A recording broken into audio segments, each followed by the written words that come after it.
We continue the chapter reading of Alfred Goldberg's book, Pentagon 9/11. This is chapter 4, Fighting the Fire, the First Responders.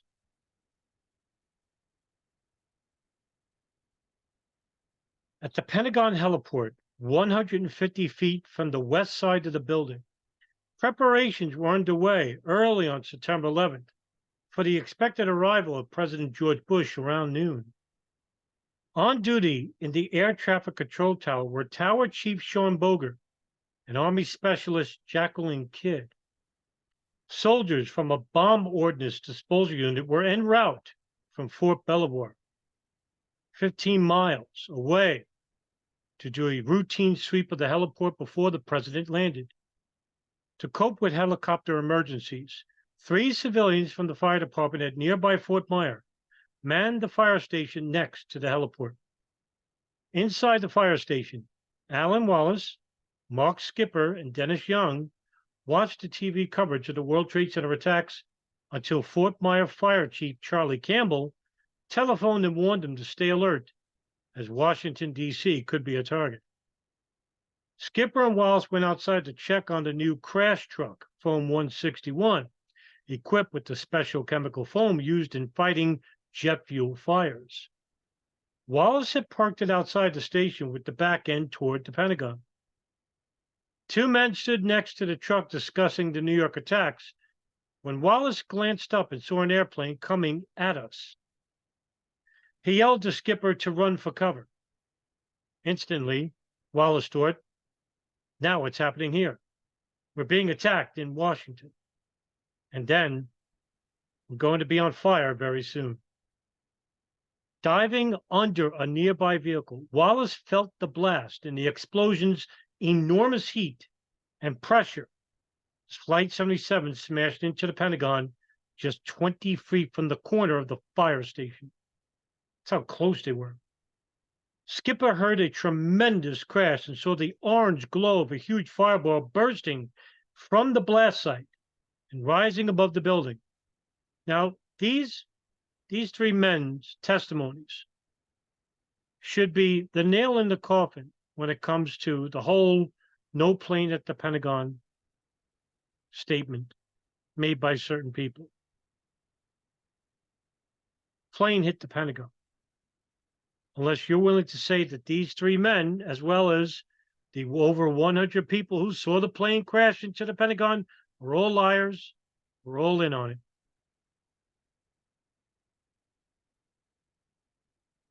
Boger and Kidd ran from the control tower, fleeing its shattered windows and collapsing ceiling. When the falling debris began to settle, Wallace and Skipper quickly checked that neither was seriously injured. Only later would they realize they were flash burned. As flames engulfed the building, Wallace jumped into the crash truck and started the engine, but it would not budge.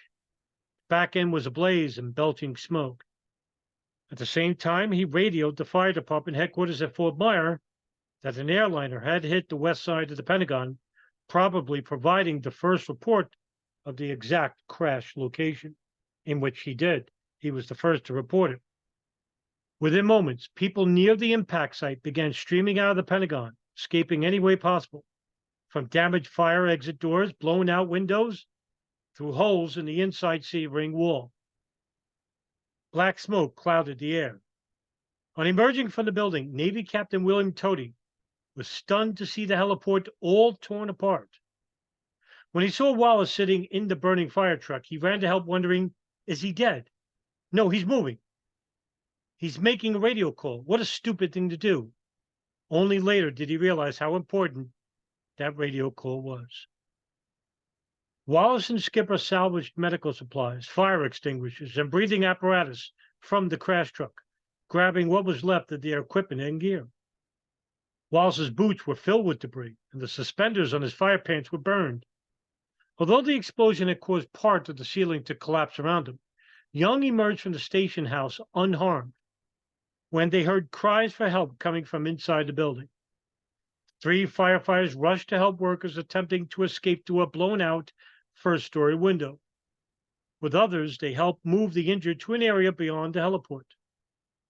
Meantime, area first responders learned of the crash and reacted immediately, arriving at the Pentagon within minutes despite initial uncertainty around the location.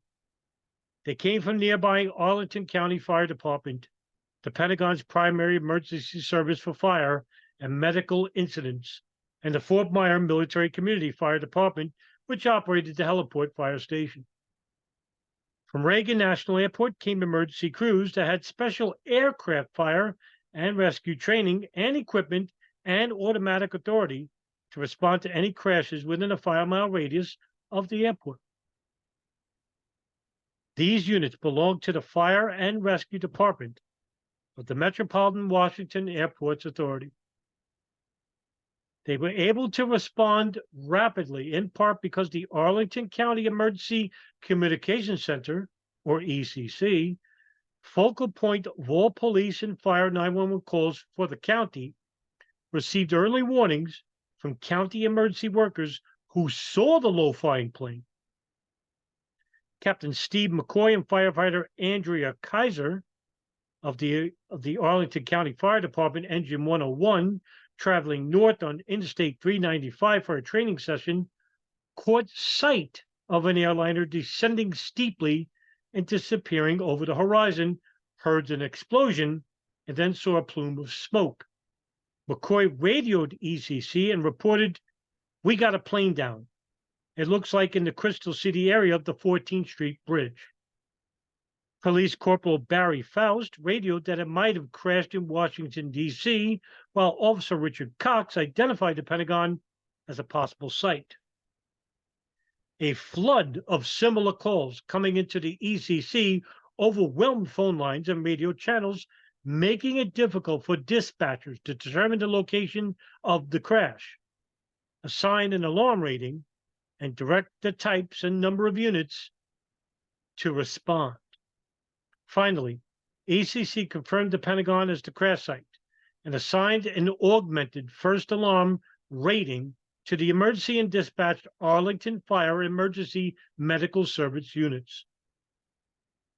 When the plane struck, 9 Arlington County Fire Department medical and fire units were less than 2 miles north of the Pentagon in Arlington's Rosslyn area, responding to an apartment building fire that had been extinguished by the time the first unit reached the scene. ECC diverted them to the new emergency, and the first unit, Truck 105, roared into the Pentagon South parking lot about 5 minutes after the crash and pinpointed the heliport as the incident site. Confronted by a huge tower of black smoke rising from the building and people storming out, the crew instructed ECC to call for additional resources. Other Arlington units took the step of self-dispatching when they heard the radio reports, barely discernible through the charter.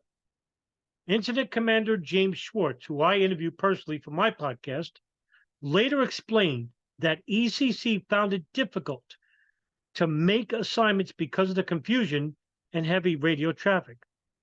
And quite honestly, all of the units in Arlington County knew they were going to the dance, so they all just started responding.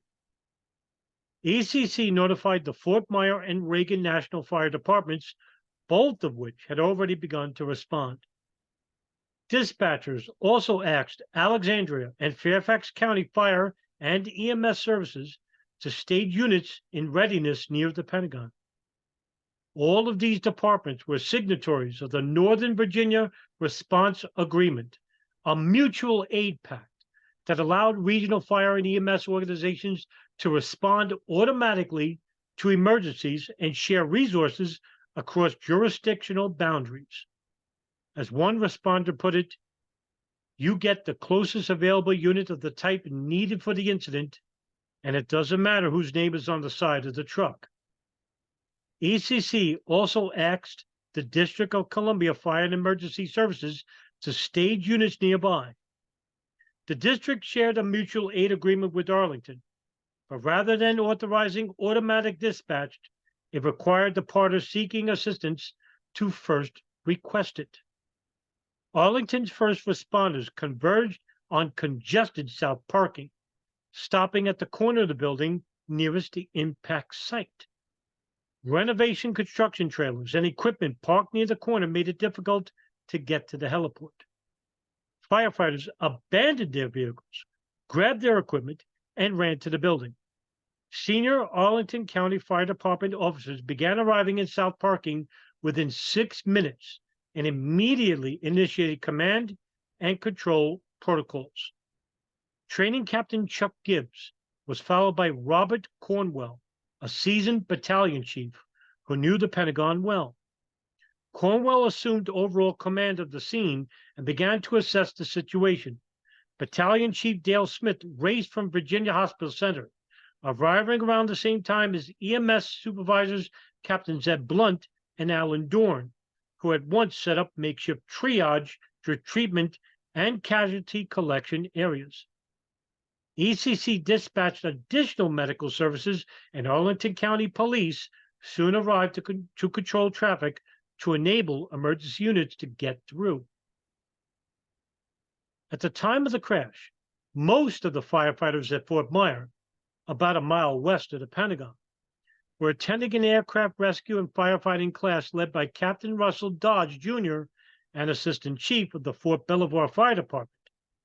Ironically, they were discussing aircraft fuel loads when they heard of the New York attacks over the station's radio. Suddenly, Vance Valenzio heard a horrendous explosion, and Jeff Appoder felt the joke like somebody shutting a door. Immediately, there was confused radio chatter about a plane going down, location unknown. The station simultaneously received Alan Wallace's radio call from the burning heliport truck, identifying the target. Momentarily stunned into disbelief, the firefighters reacted quickly. Captain Dennis Gilroy, acting Fort Myer Department Commander for the day, recalled that everybody just got up and we're gone. We didn't wait for anybody's dispatch. We just responded. Self-dispatch, Gilroy called it. Speeding toward the Pentagon, Fort Myers crew members aware that 2 planes had crashed in New York feared the possibility of another hit and kept looking around like something was going to happen. Rescue engines 161 and 162 and the command vehicle arrived at 9:42 a.m., mere moments after the first Arlington unit, followed by a reserve pumper, engine 163. The Fort Myer crews encountered what they later described as a surrealistic scene. Brian Ladd of engine 161 spotted people just coming out of the windows, some badly burned. Expecting to see pieces of the wings or fuselage, he saw instead millions of tiny pieces of debris spread everywhere. That's what happens when you have a large commercial aircraft holding 38,000 pounds of fuel crashing into the Pentagon at 500 miles an hour. Nothing large will survive. Through the heavy black smoke, Sergeant Thomas Hodge and Bruce Surratt on engine 162 caught sight of large crowds of people, some coming out of the doors, others walking through the field, burned, injured. For Hodge, the devastation on their faces was terrible to see. Roger Reardon on engine 161 felt that he'd entered a war zone on a film set. It was like Hollywood. People were sitting there screaming or standing, running around yelling medics, and we need firefighters and police officers. Better informed than the first Arlington units, thanks to Wallace's radio call, the crew on Fort Myer engine 161 knew to go to the heliport. But when an Arlington fire truck inadvertently blocked their access to Heliport Road, Ladd and Reardon impatiently jumped off and ran toward the burning area, where with relief they saw Wallace, Skipper, and Young, apparently unharmed, helping people out of the building. Sergeant William Harris quickly managed to drive engine 161 around the Arlington truck. The first to arrive at the heliport, the crew hooked up to a hydrant in minutes.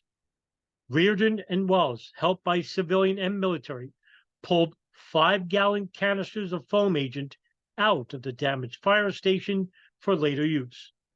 Meanwhile, the Engine 162 crew stopped in South Parking and considered the best way of entering the building.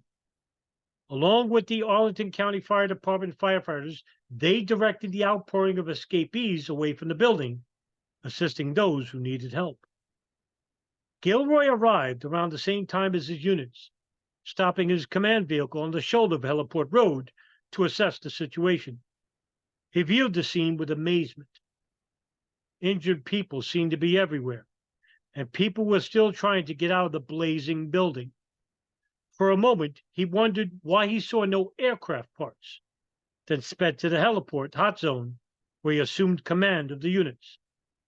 Dodge, the instructor who had ridden with Gilroy, ran to a blown-out office window behind the burning foam truck with an Army captain, another civilian, and two deputy sheriffs, helping workers climb out.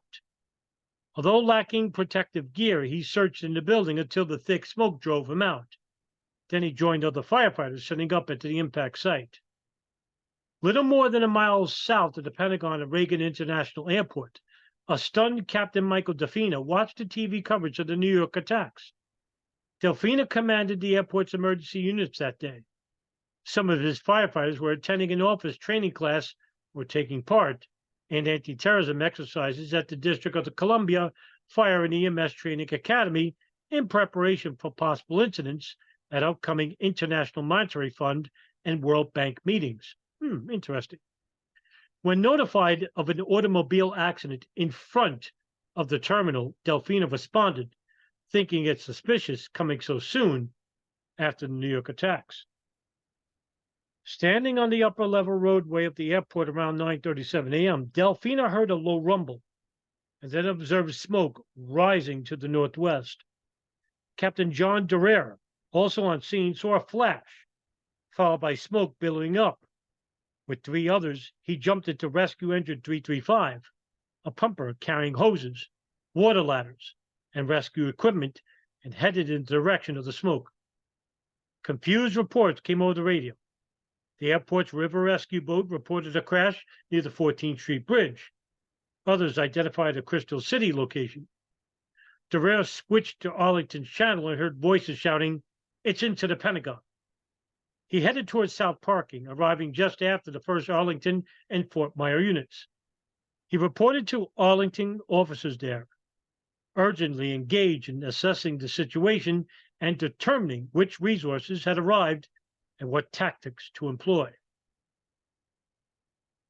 Awaiting his assignment from Captain Gibbs, Durer noted the gaping hole and fire, but felt something was missing. Like Fort Myers' Brian Ladd, he had expected to see large parts of the plane and thought, well, where's the airplane? Where's the parts to it? You would think there'd be something. The near total disintegration of the plane had left only a multitude of bits scattered around outside the building. Firefighter Carrie Henry left Reagan and National about the same time as Durer. As he drove Foam 331 toward the smoke, he noticed that people stood in the streets pointing north toward the Pentagon. When the radio confirmed the location, he sped the wrong way down a ramp to Route 27, Washington Boulevard, and quickly reached the heliport. As he parked close to the great gash in the building, he felt the heat from the fire and reorganized the smell of fuel residue. The fire seemed to be advancing rapidly to all E-ring floors. Gibbs assigned Durer's specifically trained team to help operate the foam truck. The crew immediately attacked the fire with the chemical foam used on jet fuel. Delfina arrived at the heliport in the command vehicle a few minutes later than the other Reagan National units after mobilizing the rest of his department. Like his colleagues, he had been uncertain of the crash location. The airport's control tower reported several possible locations, but finally, Arlington's ECC confirmed the crash into the Pentagon. En route, he summoned all off-duty airport fire personnel to duty. Once on the scene, he called for the truck, Foam 345, that had stayed behind to protect the airport. With all U.S. civilian aircraft supposed on the ground, the truck would no longer be needed at the closed airport. Later, Delfina had Dulles Airport send an additional foam truck to the Pentagon. Immediately following the New York attacks, but before they received reports of the Pentagon strike, District of Columbia fire and emergency service units kept busy responding to a spate of alarms. Some units mobilized in anticipation of calls, while others checked on the White House after receiving reports of an explosion of an inbound plane. On learning of the crash at the Pentagon, the DC services responded to Arlington's request for assistance and dispatched units across the river. After inching their way through traffic, the first components went directly to the building, while others staged nearby. DC Deputy Fire Chief James Martin arrives approximately 15 to 20 minutes after impact to take command of his firefighters. The DC firefighters communicated with the Arlington County Command Post and jumped in with other units, helter-skelter, to help with efforts to rescue people still in the building. That ends this part of the chapter. Stay tuned for other chapter readings in the future. And as always, stay safe and see you in the next video.